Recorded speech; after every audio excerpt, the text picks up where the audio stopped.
All right, thanks for joining us, for The Heroes You Deserve, for episode V1. VI. VI.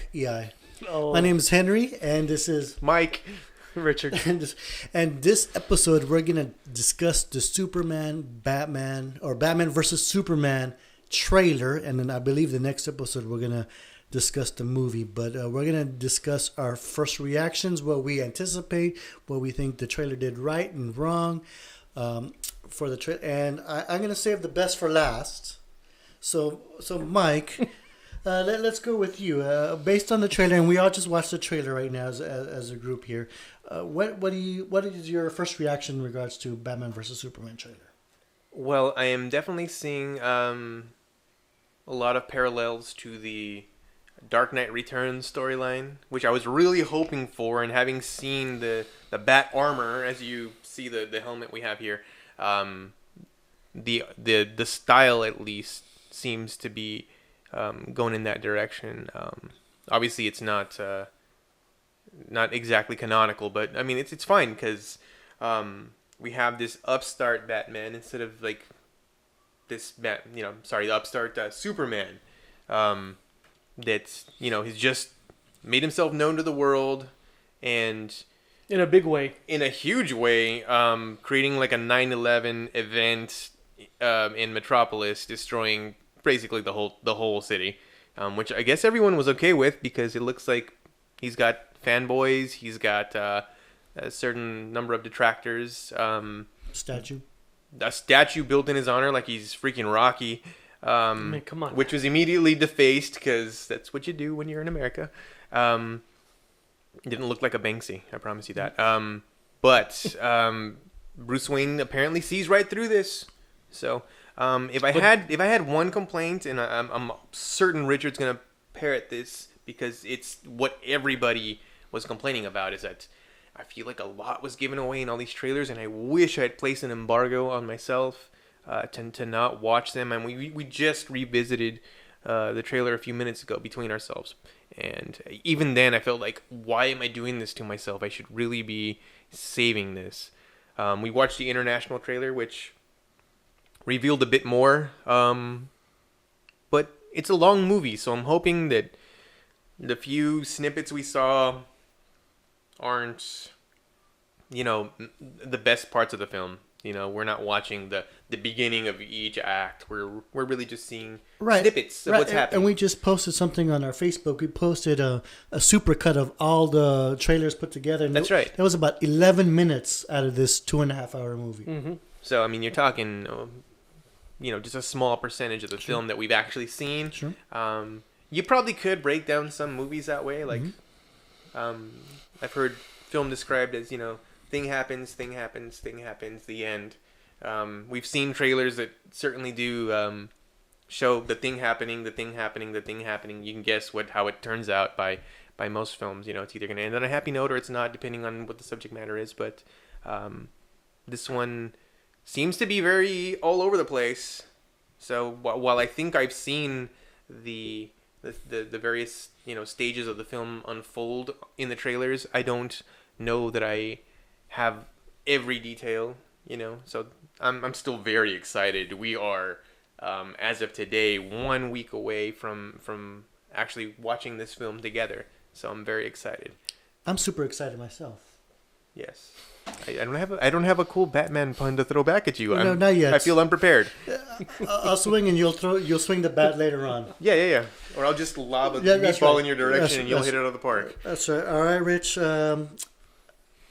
First thoughts. First, let's just start off with, what do you think the trailer has wrong? What's the downside of this trailer? I mean, Mike kind of touched on revealing too much, but I mean, do you think that's true? Okay. So the final trailer, the one we just saw, was the final trailer. That was the one that started off with the really cool Batman fight sequences in the warehouse. This trailer didn't actually show us much of anything. I think the trailer before that showed us the shot of Doomsday, which apparently everybody on the interwebs flipped out. How dare you do this? You gave away the whole movie. But did they really? I mean, like we said, it's a 2.5 hour movie. looking at all of the fight sequences with Batman in the armor, they're all from the same fight. That fight, film-wise, won't last more than maybe 10 minutes of the film, at the most. So all of those sequences just cut. They've been cut into the trailer, and as many as we've seen them in him in the armor fighting in Superman, they're all from the same fight in the movie. They're not going to be fighting multiple times in the armor. That's not going to happen. It's one fight, so it's one scene, one sequence from the movie. Right. I think they just meet first with the Batmobile, and that's when he's in regular costume. Right. And then the follow up with the armor. Right. So we're talking about 2 scenes here. And then the other one in the desert, which some people have speculated it's like a dream sequence. We're not 100% sure what it is. Or who's dreaming it. Or who's dreaming it. But we know that there's allusions to Darkseid. And that's awesome. And if you're don't know who Darkseid is, I don't even know that they'll explain who it is in this movie. I'm sure by now, I'm thinking most comic people know who Darkseid is. But now, taking away the armor fight sequence, taking away the sequence where he runs the Batmobile and he rips the doors off, 'cause that's from the same sequence too. And then that one shot of Doomsday, and then the one sequence where we see apparently Wonder Woman fighting. That's a different fight because Batman is not in his armor in that fight. Right. Okay, so we haven't really seen a whole lot of anything. We've seen fights, but they've all kind of been put together to make it seem like we're seeing a lot. I don't think we're seeing that much. And then with perspective to the length, not perspective, but with respect to the length of the movie, there's a lot we haven't seen. Right, and I think I've read that I know people were complaining that they showed Doomsday and that they showed too much, but from what I've read, that they didn't. There's a lot more that we haven't seen in the movie. Look, if you're Warner Brothers or if you're Zack Snyder or if you're anybody, I mean, obviously you want people to get excited about your movie, so you're going to put something in there that people are going to talk about. Civil War just did that with Spider-Man. He had served no purpose whatsoever, and a lot of people were upset that they spoiled his appearance, even though everybody knew he was going to be in the movie. Here it was a little bit different because nobody expected Doomsday, but there were rumors. There had been rumors even before we saw that trailer where Michael Shannon had talked about the fact that he was still in the movie and that he'd be wearing flippers, or he had come out in an interview somehow and people were like, well, what is he doing with the dead body? Are they going to be doing something? Could it be Doomsday? Could it be Bizarro? It could still be Bizarro. We don't even know what we're seeing. I'm actually really into that idea. You know, we don't know yet what's going on. We know that Lex Luthor, and how much of Lex Luthor have we seen? This is a major villain, much more of a major villain in Superman canon than Doomsday. Well, yes, we know what Doomsday did, but on GMA, I mean, Jesse Eisenberg came out and they ran a clip where it looks like he is really pulling the strings. I mean, they've alluded to that in some of the earlier trailers. Sort of. This one seemed very overt that he is telling Superman, go fight Batman. Right. Go right now. I don't know why he has that kind of leverage over Superman, but I need to know. It could be Lois. It could be anything. And I mean, that's the most obvious. And that's what I'm saying. There's just so much about this movie we don't know. I think that what was shown to us was meant for people to talk about it. And here people we are. People are talking about it. Based on the sale numbers that I just saw, I read the article yesterday, I believe. Oh, for pre-tickets? For the pre-tickets, that they're projecting it to be more than Ultron, or around the Ultron numbers for opening weekend. It's running right up against Deadpool. Yeah, well, yeah, something like that. Which for a recent release is for pre-ticket sales is pretty impressive. So, if you hate it because of the Deadpool reveal, of the Doomsday reveal, I don't get the hate for that reveal. All of the trailers that we've seen, minus that reveal, because that was so polarizing, have been amazing. The look of the movie is amazing, but that's Zack Snyder. I mean, anything he does looks good. At the very least, it looks good. Now, people have also forgotten that Chris Terrio came in, and as well as Ben Affleck, came in and did major rewrites on this script. This was Goyer's baby, as was Man of Steel. And Goyer is very hit and miss when it comes to stories. And I'll be the first one to admit, I am a DC fan, but not every one of his scripts has been perfect. But when you have Affleck and Chris Terrio doing the rewrites, and now Terrio doing the script, he's already finished the script for Justice League Part 1. I mean, you have legitimate writers involved here, and that's probably one of the reasons why Affleck was brought into the project to begin with. I can't wait. I think If I had to guess though, that's probably to do a lot with dialogue and not so much. probably. Because I mean, you can't judge a film by its screenplay. So Well, I mean, a lot of stuff may look good on the page or feel dead on the page, and then when you start, getting seasoned actors, puking at the dialogue, it just you're like, you know what, that's just not right. well, Let's put some shine on that. So yeah. that's like judging a human by his. Well, it's because I'm skeleton. addressing the common complaint that Snyder's films lack no story. They lack story. Oh no! They There's look definitely- amazing. They there's look some meat amazing. on these bones. They look amazing, but the story, he doesn't do very well with story. Conversation. perhaps. Or any of those things. I mean, I'm one of the few people that I have not seen Watchmen. Don't hate, but I'm waiting for the right time. Hate right over there.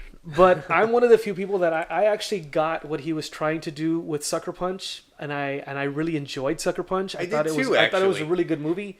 I really enjoyed 300. I really enjoyed Dawn of the Dead. I mean, I think he's had more hits than misses. And I think people are just attacking. I actually liked Man of Steel. That was the one. That was the one in the mall, right? With that, huh? Dawn of the Dead. That was the one in the mall. Yes. Okay. Yeah, that was solid. I just think that people just need to calm down. I think this is going to be a great movie, and not only that, this is the first time in history we're going to see Batman, Superman, and Wonder Woman on the same screen together, live action, and they all look amazing. It's true, man. We live in a really great time because I mean, even if we get a bad version of all of these things, we are privileged enough to have that to complain about. So that's a serious first world problem, but it's also really cool. Oh, one other problem that I've read is that for Batman, who has a no-kill policy, he captures his villains and jails them with the possibility that they'll escape. He hasn't always had a no-kill policy. Right, but they'll escape and they'll kill again Right. or do harm again. Here's Superman, who is a force for good. Why? And he wants to go after him, and it seems to stop him. Well, we don't know what's going on here. Right. All I can tell you right now is that Bruce is super distrustful of this alien super distrustful. that laid waste to this city, who is right next door to Gotham. They're right next door to each other, and he's been at it for a while. And there's one of the trailers. He says, 20 years in Gotham, what difference have we made? There's a lot of history there, and it's going to be touched on in Suicide Squad, and it's going to be touched on in the Justice League movie. They're just setting this stuff up. But we're going to get a lot more of that information, I think, in the movie. Yeah, and Superman seems to be like really okay with like just wrecking people's stuff. He just like completely blocked the Batmobile, knowing damn well probably he was gonna get hit. So I'm like, oh, he's gonna put a dent in it, and then walks up and rips the doors off. He could have easily avoided a super speed. Yeah, not for nothing, yeah. He could have jumped out of the way or anything, but Right. no, he's He's not going to back away. kind of a dick, a little bit of a dick, and I don't think I like him. I love Henry Cavill, but this iteration of Superman, I think we're going to be surprised because I think this iteration of Superman that we've been seeing is not the true Superman. I think there's something going on. not like the actual Kal-El, I think there's something going on, like some kind of a Influence. of some kind. Okay. Manipulation. I have a feeling that it's going to be something along those lines, and it only feeds Bruce's paranoia. But like you said, how Lex is manipulating things, I think that's part of it. I honestly don't believe. Okay. I honestly don't believe that is truly Clark / Superman. I think this is a some kind of. So even that confrontation, you think was Lex? There's something going on there. Okay. So based on that diorama, Superman versus Batman, and then this is Doomsday, Deadpool. Well, at the end of the day, we already know they're going to join at some point to fight a common enemy. And what better common enemy? So, I mean, if they squash Doomsday, like, in 2 minutes, and, like, okay, well, that happened, and then something else comes to attack them, are we okay with that? I don't know who's fighting Doomsday. I've heard that it's going to only leave it going to be open Wonder to the Woman. sequel. It's going to leave it open to the formation of Justice League. Yeah, I don't... What if this is like the Rhino scene at the end of... No. of The Amazing Spider-Man? I don't... Like I said, right now, as much as they think or people have said that they've given stuff away, they haven't given anything away. Right. They really, really haven't. We don't know in what capacity anything is being given to us. And almost all of the fight sequences have come from one fight. I know, much like Civil War trailer, I would think. Yeah. Anyway, on that note, that is our discussion for Batman versus Superman, and hopefully the next episode we will have a reaction to the movie itself. So feel free to comment below, like, subscribe. We have a THYD show on Facebook. We have a THYD show on Twitter. That's right. And we can follow Mike on Mikey Leal at Mikey Leal on Twitter. Jesus, and I'm minding the Twitter page as well. And each one of us is also watching the Facebook page. So if you want to contact us, that's really the best way to get a hold of us. And Richard, where can we get a hold of you? At Dicky_V. That's right. So if you have any possible topics or suggestions or even constructive criticism, please let us know below, and we will address them in future episodes. So thank you very much, and see you next time. Bye, everybody.